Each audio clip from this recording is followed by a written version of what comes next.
বন্ধুরা, আজ নিয়ে এসেছি হাদিস আল বুখারী শরীফ হাদিস ১২৩। বাংলা অনুবাদ।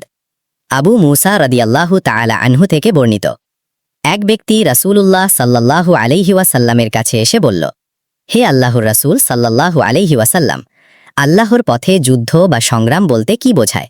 কারণ আমাদের মধ্যে কেউ রাগের কারণে যুদ্ধ করে, আর কেউ আত্মসম্মান বা বংশগত গর্বের কারণে যুদ্ধ করে।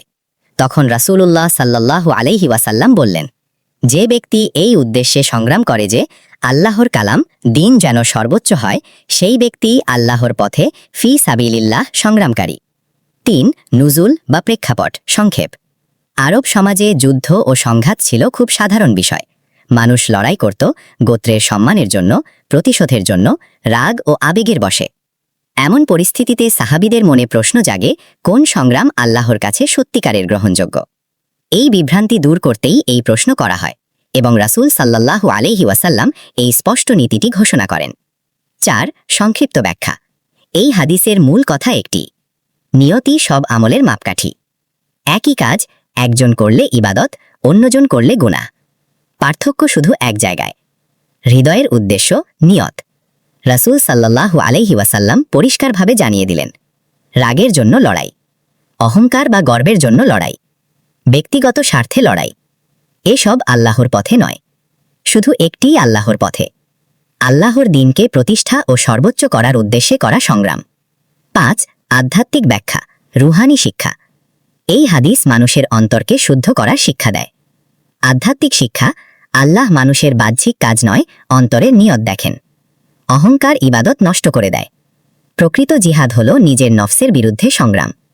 আল্লাহর সন্তুষ্টি ছাড়া কোনো আমল স্থায়ী নয়। সবচেয়ে বড় সংগ্রাম নিজের রাগ, অহংকার ও প্রবৃত্তিকে দমন করা। ৬. সামাজিক ব্যাখ্যা, সমাজের জন্য শিক্ষা। এই হাদিস সমাজে ভারসাম্য ও শান্তি আনে।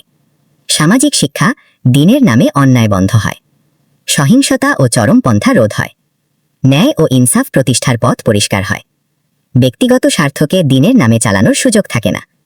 এই হাদিস বলে দেয়, দ্বীনের নামে সব কাজই দ্বীন নয়। ৭. দৈনন্দিন জীবনে প্রয়োগ।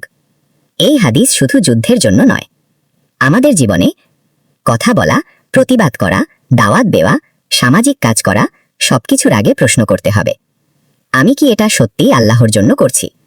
নিয়ত ঠিক থাকলে সাধারণ কাজও ইবাদত হয়ে যায়। ৮. সংক্ষিপ্ত সারসংক্ষেপ। এই হাদিস আমাদের শেখায়, আমলের মূল্য নির্ধারিত হয় নিয়ত দিয়ে।